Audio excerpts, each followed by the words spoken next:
माननीय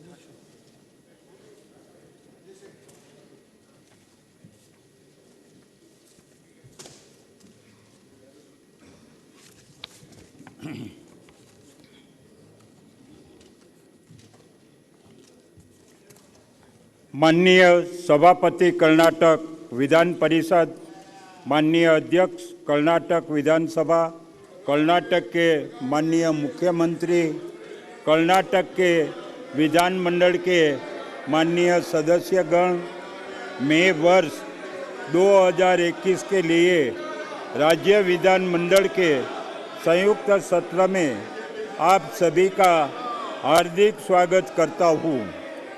आप जानते हैं कि पिछला वर्ष कोविड-19 महामारी से उत्पन्न चुनौतियों से भरा हुआ रहा है। मुझे पूरी उम्मीद है कि महामारी जल्दी ही समाप्त हो जाएगी और हम निष्पक्षता के साथ विकास के रास्ते पर लौट आएंगे। मैं कर्नाटक के लोगों की सेवा करने का यह अवसर पाकर गौरवान्वित महसूस कर रहा हूँ। मेरी सरकार ने कोविड-19 के प्रतिकूल प्रभाव को कम करने का भरसक प्रयास किया है और हमने इस संकट का इस्तेमाल देश में अविरत स्वास्थ्य अवसंरचना बनाना और पीपीई किट और वेंटिलेटर के लिए उत्पादन क्षमता बढ़ाने के अवसर के रूप में किया है। यह हमारे प्रधानमंत्री श्री नरेंद्र मोदी जी की दूरदर्शिता को दृष्टिगत रखते हुए आत्मनिर्भर भारत की दिशा में एक अच्छा कदम है। यह उल्लेखनीय है कि भारत ने 2 टीकों का उत्पादन किया है और विदेशों में इस टीकों का निर्यात भी किया है। 16 जनवरी को विश्व टीकाकरण अभियान के अंतर्गत एक सक्षम नेता के रूप में सम्मानित प्रधानमंत्री श्री ने विश्व का सबसे बड़ा टीकाकरण अभियान शुरू किया। हम केंद्र सरकार के साथ मिलकर टीके को उत्तरोत्तर सभी तक पहुंचाने का काम कर रहे हैं। सभी सरकारी एजेंसियों जैसी डॉक्टरों, नर्सों, पुलिस, राजस्व, पंचायत पदाधिकारियों आदि ने दिन रात काम किया और जनता की अनावश्यक और अवांछित आवाजाही पर रोक लगाते हुए महामारी के फैलने पर नियंत्रण और प्रबंधन के लिए आपातकालीन सेवाओं के सुचारू और व्यवस्थित संचालन की सुविधा प्रदान की। मेरी सरकार ने कोविड-19 से संबंधित काम निभाने के दौरान मृत्यु होने के मामले में सरकारी कर्मचारी को 30 लाख रुपये के अत्यधिक मुआवजे की घोषणा की है। महामारी द्वारा उत्पन्न चुनौतियों और कठिनाइयों के बावजूद मेरी सरकार की उपलब्धियां उल्लेखनीय है। इंडिया इनोवेशन इंडेक्स में हमारा राज्य पहले स्थान पर है। इसके अलावा हम दूध उत्पादन में दूसरे, सार्वजनिक मामलों के सूचकांक, विकास इक्विटी और सततता में चौथे, एसडीजी इंडिया इंडेक्स यानी कि नीति आयोग 2019 में छठे और 11 सतत विकास लक्ष्यों में अखिल भारतीय स्तर पर सबसे आगे है। हम भारत के सकल घरेलू उत्पादन में 8% और देश के आईटी निर्यात में 40% का योगदान करते हैं। हमारे राज्य ने मत्स्य पालन क्षेत्र में 2.9% की औसत वार्षिक वृद्धि दर प्राप्त की है और दलहनों के सबसे अधिक उत्पादन में पहला पुरस्कार प्राप्त किया है। मेरी सरकार ने कोविड-19 के प्रभाव को कम करने के लिए राज्य आपदा प्रतिक्रिया कोष, पीएम केयर्स एंड कॉर्पोरेट सामाजिक दायित्व कोष से 526 करोड़ रुपये जारी किए हैं। मेरी सरकार ने आरटी-पीसीआर तकनीक का उपयोग करके 80 लाख से अधिक लोगों की कोविड जांच की है, जो प्रति लाख जनसंख्या पर जांच किए गए व्यक्तियों के मामले में देश में सबसे अधिक है। मेरी सरकार ने 1.26 लाख कोविड रोगियों के मुफ्त उपचार को मंजूरी दी है और इस पर 248 करोड़ रुपये खर्च किए गए हैं। मेरी सरकार ने प्रधानमंत्री गरीब कल्याण अन्न योजना के तहत विशेष रूप से कोविड के दौरान सभी के लिए खाद्य सुरक्षा सुनिश्चित की है। मेरी सरकार ने 248 राज्य सरकार कल्याण संस्थाओं ने 9,994 निवासियों और 182 केंद्र सरकार कल्याणकारी संस्थान के 8,919 निवासियों को दासोह योजना के तहत 10 किलोग्राम चावल और 5 किलोग्राम गेहूं मुफ्त उपलब्ध कराया है। मेरी सरकार ने लॉकडाउन के दौरान फंसे हुए प्रवासी कामगारों के लिए पोषण आहार के 90 लाख पैकेट उपलब्ध कराए और रेलवे से साथ मिलकर उनके गृह राज्यों तक की सुरक्षित यात्रा को सुविधाजनक बनाने के लिए भोजन और अन्य आवश्यकताओं के साथ विशेष श्रमिक गाड़ियों की व्यवस्था भी की। कोविड-19 संकट के दौरान 63,59,000 लाभार्थियों को 5,372 करोड़ रुपये की वित्तीय सहायता दी गई, जिसमें किसान, असंगठित क्षेत्र के कामगार, ऑटो चालक, बुनकर, नाई शामिल थे। इसके अतिरिक्त कर्नाटक के सभी बीपीएल कार्ड धारकों को प्रधानमंत्री गरीब कल्याण योजना का लाभ दिया गया है। 16,924 कलाकारों, लेखकों को 3.38 करोड़ रुपये की एक बारगी सहायता प्रदान की गई। निर्माणकर्ता निगम की ओर से 16.45 लाख कर्मियों को 824 करोड़ रुपये का अनुदान दिया गया है। मेरी सरकार ने कोविड-19 संकट से प्रभावित 11,770 चमड़ा कारीगरों में से प्रत्येक को 5,000 रुपये जारी किए। मेरी सरकार ने प्रधानमंत्री किसान सम्मान निधि योजना के तहत 1,020 करोड़ रुपये के 51 लाख किसानों को प्रति किसान 2,000 रुपये की अतिरिक्त राशि प्रदान की है। मेरी सरकार ने 61,379 मीट्रिक टन धान, 1.93 लाख मीट्रिक टन रागी और 9,256 मीट्रिक टन ज्वार की खरीद करके किसानों को न्यूनतम समर्थन मूल्य का लाभ दिया है। उद्योगों सहित बिजली उपभोक्ताओं को भी विभिन्न राहतों और प्रोत्साहन दिए गए हैं। राज्य में फंसे पर्यटकों की सहायता और सुविधा के लिए हेल्पलाइन और सहायता केंद्र स्थापित किए गए। कुल मिलाकर 37 देशों के 6,780 विदेशी पर्यटकों को अपने देश लौटाने की सुविधा प्रदान की गई। मेरी सरकार ने विजन 2030 तैयार किया है, जिसमें नवोन्मेषी रणनीतियों और पहलों को शामिल किया गया है ताकि राज्य को भूख और एनीमिया से मुक्त और साथ ही लिंग अनुकूल बनाने के लिए संयुक्त राष्ट्र सतत विकास लक्ष्य को प्राप्त किया जा सके। मेरी सरकार ने प्रधानमंत्री कृषि सिंचाई योजना के तहत 46,368 जल संचलन संरचनाएं बनाई है, जिसके 1.88 लाख हेक्टेयर भूमि सुरक्षा सिंचाई के तहत लाई गई है, जिससे वर्षा सिंचित क्षेत्र में 2.76 लाख किसान लाभान्वित हुए हैं। मेरी सरकार ने पुनर्निर्माण मौसम आधारित फसल बीमा योजना के तहत 2.4 लाख मामलों को दर्ज करके 1.4 लाख किसानों को लाभान्वित किया गया है।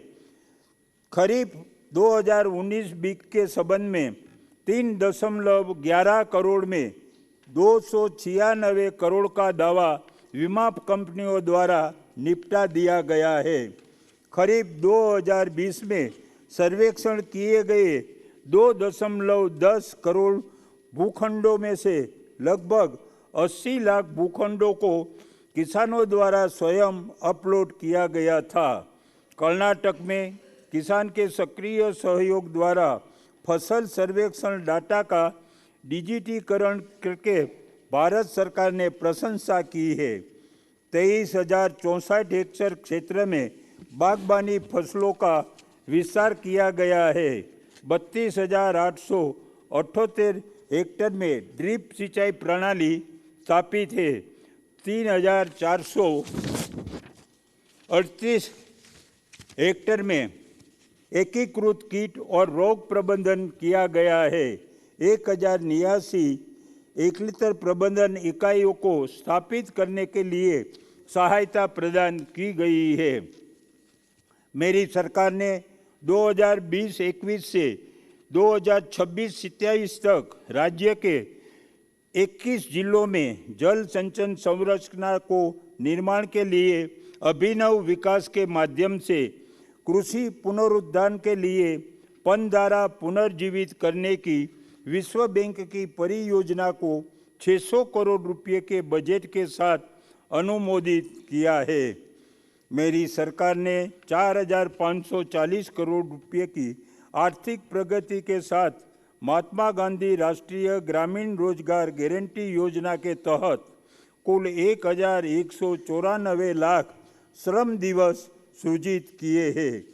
मेरी सरकार ने 300 करोड़ रुपये की अनुमानित लागत से रामनगर, चिकमंगलुरु, बेंगलुरु, मांड्या, कोप्पल, बेलगावी और उडुपी जिले में लिफ्ट सिंचाई योजना के निर्माण के लिए प्रशासनिक स्वीकृति दी है।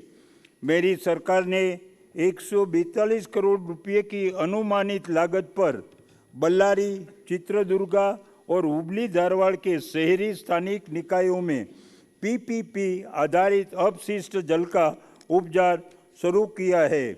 मेरी सरकार ने फ्लाई ऐश निपटान नीति पेश की है, जिसके परिणाम स्वरूप ताप विद्युत स्टेशनों में 100% राख का उपयोग हुआ है और इससे पर्यावरण का प्रदूषित कम हुआ है। मेरी सरकार ने देश में पहली बार ग्रीन इंडेक्स टूल किट विकसित की है और राष्ट्रीय हरित फसल कार्यक्रम के सफल कार्यान्वयन के लिए मुझे यह बताते हुए खुशी हो रही है कि 14,971 मेगावाट की संचयी स्थापित क्षमता के साथ कर्नाटक देश में अक्षय ऊर्जा में पहले स्थान पर है।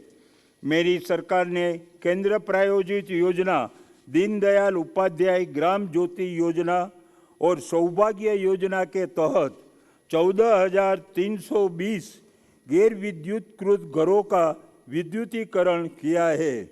मेरी सरकार ने अनुसूचित जाति, अनुसूचित जनजाति के किसानों और उन सभी किसानों को जिनके आईपी सेट 10 HP से नीचे है, मुफ्त बिजली की आपूर्ति सुनिश्चित करने के लिए 11,250 करोड़ रुपये की सब्सिडी प्रदान की है।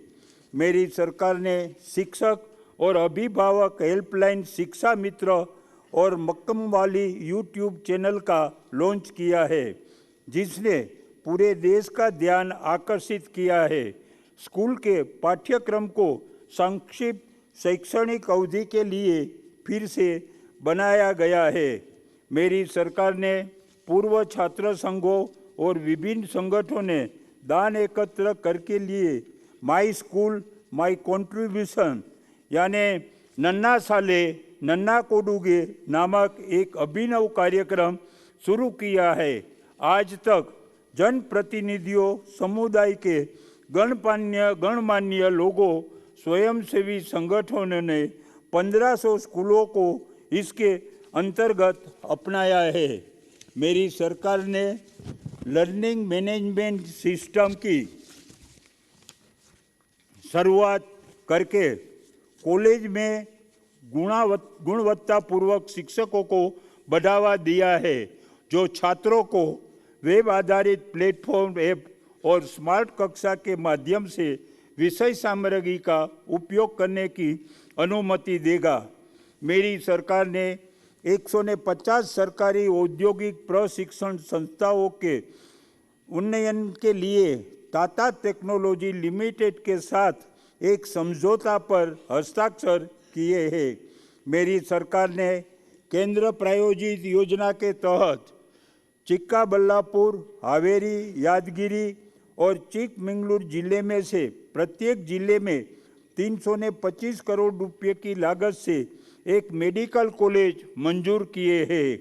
मेरी सरकार ने कल्याण कर्नाटक के लोगों को लाभ पहुंचाने के लिए कलबुर्गी में 300 बिस्तरों की क्षमता वाली अस्पताल की Jayadeva cardiology and research institute के निर्माण कार्य को शुरू किया है। मेरी सरकार ने 2020-21 के लिए कल्याण कर्नाटक क्षेत्रीय विकास बोर्ड को 1132 करोड़ रुपए का आवंटन प्रदान किया है। इस क्षेत्र का एकीकृत विकास को सुनिश्चित करने के लिए 300 करोड़ रुपए की वित्तीय सहायता से कल्याण कर्नाटक मानव संसाधन, कृषि और सांस्कृतिक संघ की स्थापना की गई है। 100 करोड़ रुपए जारी कर दिए गए हैं। मेरी सरकार ने बसव कल्याण में अनुभव मंडप का निर्माण करने के लिए 600 करोड़ रुपए स्वीकृत किए हैं। इसके लिए 100 करोड़ रुपए पहले ही जारी किए जा चुके हैं, ताकि उसे एक अंतर्राष्ट्रीय सांस्कृतिक और विरासत केंद्र के रूप में विकसित किया जा सके।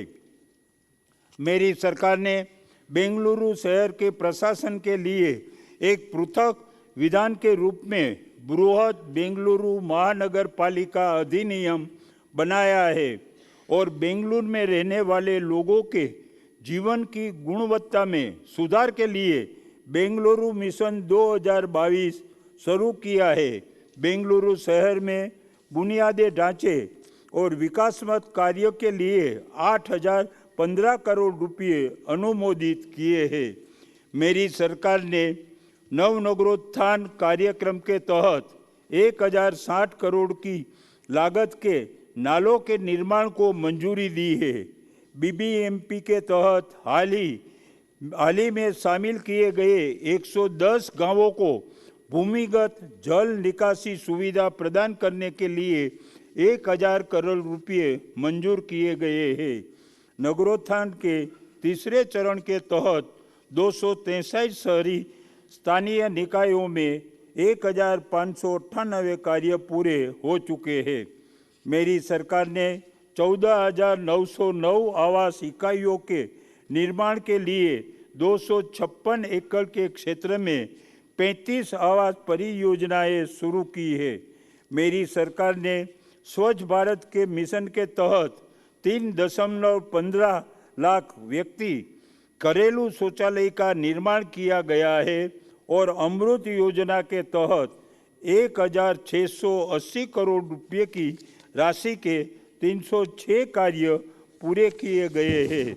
मेरी सरकार ने स्मार्ट सिटी मिशन के उपयोग के तहत 400 करोड़ रुपए की 162 परियोजना पूरी की और 7 स्मार्ट सिटी शहरों में 6,233 करोड़ की लागत वाली 345 परियोजना पर काम अभी चल रहा है। विश्व बैंक से सहायता प्राप्त कार्यक्रम के तहत बेलगावी, कलबुर्गी और हुबली धारवाड़ के समस्त निगम क्षेत्र में 24 घंटे जल की आपूर्ति के लिए 2,848 करोड़ रुपए की अनुमानित लागत से काम किया गया है। 1,602 करोड़ रुपए की अनुमानित लागत पर राज्य भर में 24 घंटे जल आपूर्ति परियोजना और 1103 करोड़ रुपये की अनुमानित लागत पर 24 भूमिगत जल निकासी परियोजना पर भी काम किया गया है। मेरी सरकार ने निर्माणाधीन मेट्रो कार्य को पूरा करने को उच्च प्राथमिकता दी है। चरण 2 और चरण 2A का काम प्रगति पर है और वर्ष 2022 तक 75 किलोमीटर मेट्रो लाइन बनाने का लक्ष्य है। Bengaluru metro rail corporation limited और बेंगलुरु मेट्रोपॉलिटन ट्रांसपोर्ट कॉरपोरेशन द्वारा इस वर्ष के दौरान वन नेशन वन कार्ड का प्रयोग करते हुए स्वसंचालित किराया संग्रह प्रणाली स्थापित की जाएगी। बेंगलोर में यातायात की भीड़भाड़ को कम करने के लिए भारत सरकार ने कर्नाटक सरकार के साथ मिलकर 15,767 करोड़ रुपये की लागत से बेंगलुरु उपनगरीय रेल परियोजना का अनुमोदन किया है। बेंगलुरु मेट्रोपॉलिटन ट्रांसपोर्ट कॉरपोरेशन को इस वर्ष 6 राष्ट्रीय और अंतर्राष्ट्रीय पुरस्कार मिले हैं। मेरी सरकार ने 3,459 किलोमीटर सड़क और 202 पुलों के निर्माण के लिए 4,755 करोड़ रुपये खर्च किए हैं। अनुसूचित जाति और अनुसूचित जनजाति कॉलोनियों में 4,447 किलोमीटर की कंक्रीट सड़कें बनाई जाई। एक विशेष विकास योजना के तहत 588 किलोमीटर की सड़क का विकास हो तथा मुख्यमंत्री ग्रामीण रास्ता अभिवृद्धि योजना के तहत 143 किलोमीटर सड़क का विकास कार्य पूरा किया जाए। कुल 9,601 किलोमीटर जिला मार्गों को राज्य राजमार्गों के रूप में और 15,510 किलोमीटर ग्रामीण सड़कों को प्रमुख जिला सड़कों के रूप में उन्नत किया गया है। सचलता को बहाल करने के लिए बाढ़ प्रभावित क्षेत्रों में 1,850 कार्य शुरू किए हैं। उत्तर कन्नड़ जिले के कासरगोड टोक होनावर तालुका में सरकारी निजी भागीदारी के तहत पतन विभाग की पट्टे वाली भूमि में 525 रुपये वाले रक्षित पतन का निर्माण शुरू हो गया है। एक समर्पित एरोस्पेस पॉलिसी को आरंभ करने वाला हमारा राज्य देश का पहला राज्य है। बीदर एयरपोर्ट का परिचालन 7 फरवरी 2020 को किया गया है। शिवामोगा जिले में 385 करोड़ रुपये की लागत से एयरपोर्ट का विकास किया जा रहा है। उत्तर कन्नड़ जिले में 27.84 करोड़ रुपये की अनुमानित लागत से नौसेना एयरबेस के समीप सिविल एन्क्लेव के विकास का काम प्रगति पर है। विजापुर एयरपोर्ट को 220 करोड़ रुपये की लागत से विकसित करने का प्रस्ताव है। मुख्यमंत्री की 1 लाख आवास योजना के तहत 46,499 मकानों में से 31,382 मकानों का निर्माण शुरू कर दिया गया है। स्लम सुधार कार्यक्रम के तहत 150 करोड़ रुपये प्रदान किए गए हैं। प्रधानमंत्री आवास योजना के तहत 4,460 करोड़ रुपये की लागत से अवसंरचना सहित 83,119 मकानों के निर्माण को मंजूरी दी गई है। राजीव आवास योजना के तहत 19,897 मकानों के निर्माण के लिए 1,030 करोड़ की 7 परियोजनाओं को मंजूरी दी गई है। उनमें से 18,570 मकान बनकर तैयार हो चुके हैं। 1,818 स्लम क्षेत्रों में 3.36 लाख परिवारों को हक पत्र जारी किया चुका है। शहरी क्षेत्रों में 74,574 साइट और ग्रामीण क्षेत्र में 48,161 साइट वितरण के लिए तैयार है। कारखाना अधिनियम के तहत एक बार में 15 साल तक लाइसेंस के पंजीकरण यानी नवीनीकरण की अनुमति देकर श्रम कानून का सरलीकरण किया गया है और स्वचालित नवीनीकरण प्रणाली शुरू करके लाइसेंस नवीनीकरण की प्रक्रिया समाप्त की गई है। महिला कर्मचारी को 24 घंटे कारखानों में काम करने की अनुमति देने के लिए अधिसूचना जारी की गई है और प्रति तिमाही ओवरटाइम काम के घंटे की संख्या 75 से बढ़कर 125 घंटे की गई है। मेरी सरकार ने पिछड़े वर्गों के 26,552 लोगों के लाभ के लिए स्वरोजगार योजनाओं, अरिवु शिक्षा ऋण और गंगा कल्याण सिंचाई योजनाओं के क्रियान्वयन पर 215 करोड़ रुपये खर्च किए हैं।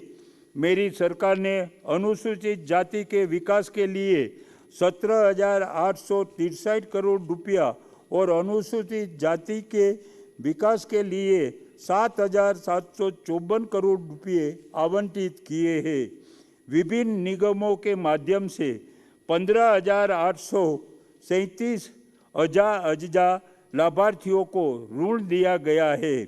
भूमि स्वामित्व योजना के तहत लाभार्थियों के लिए 3,061 एकड़ भूमि खरीदी और वितरित की गई है। शिक्षण की गुणवत्ता में सुधार करने के लिए कर्नाटक आवासीय शैक्षिक संस्था सोसाइटी के आवासीय विद्यालयों में 1,021 शिक्षण और गैर शिक्षण कर्मचारियों को नियुक्त किया गया है। मेरी सरकार ने कर्नाटक इनोवेशन अथॉरिटी की स्थापना की है। कर्नाटक डिजिटल इकोनॉमी मिशन को सार्वजनिक निजी भागीदारी पद्धति से स्थापित किया गया है ताकि नवाचार को सम्मानित किया जा सके, निवेश को बढ़ावा दिया जा सके, रणनीति की जा सके और ब्रोडिंग को बढ़ावा और वैश्विक नवाचार गठजोड़ स्थापित करने की नई पहल का प्रस्ताव किया जा सके।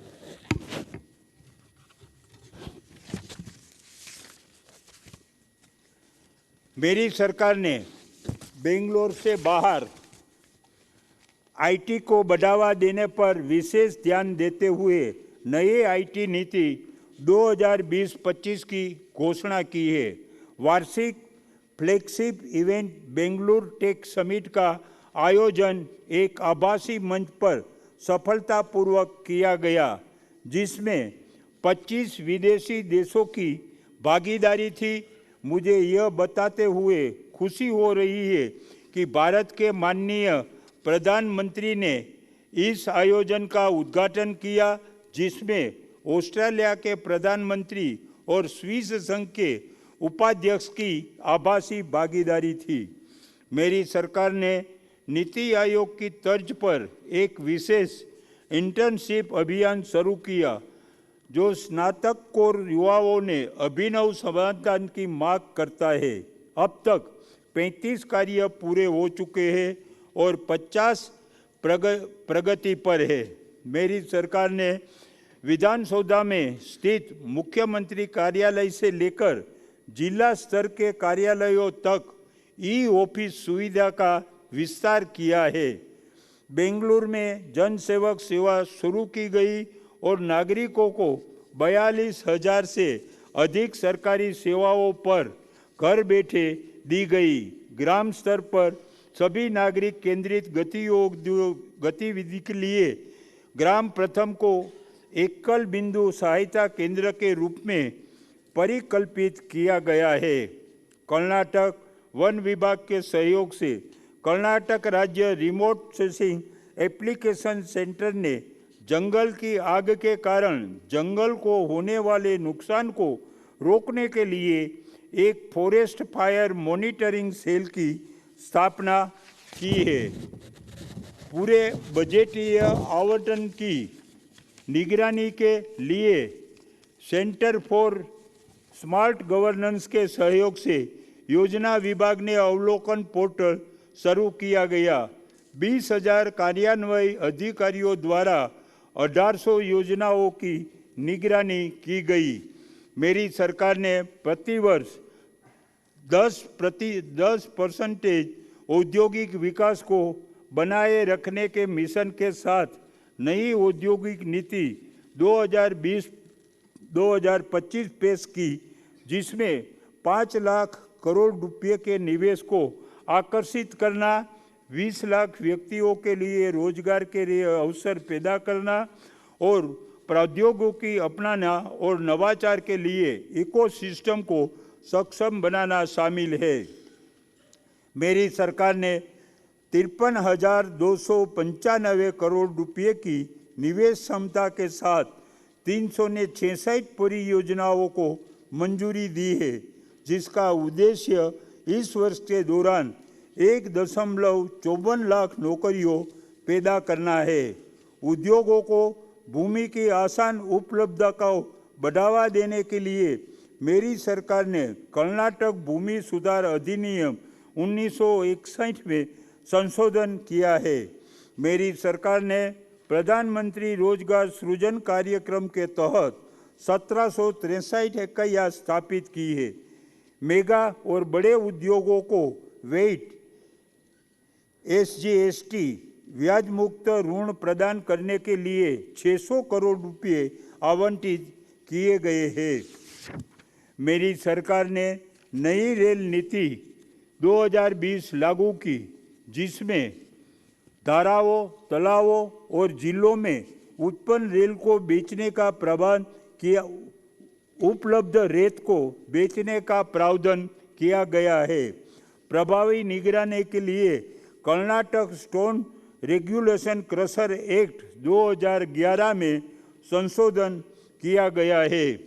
परिवहन विभाग के 4 रुपये की लागत से बेस्कॉम के माध्यम से बेंगलोर में 126 इलेक्ट्रिक वाहन चार्जिंग स्टेशन स्थापित किए हैं।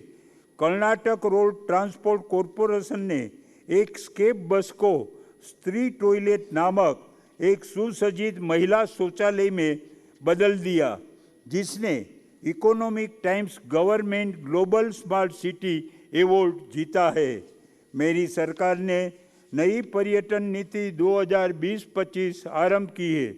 नीति में निजी निवेश को बढ़ावा देने के लिए 26 मार्गों की परिकल्पना की गई है।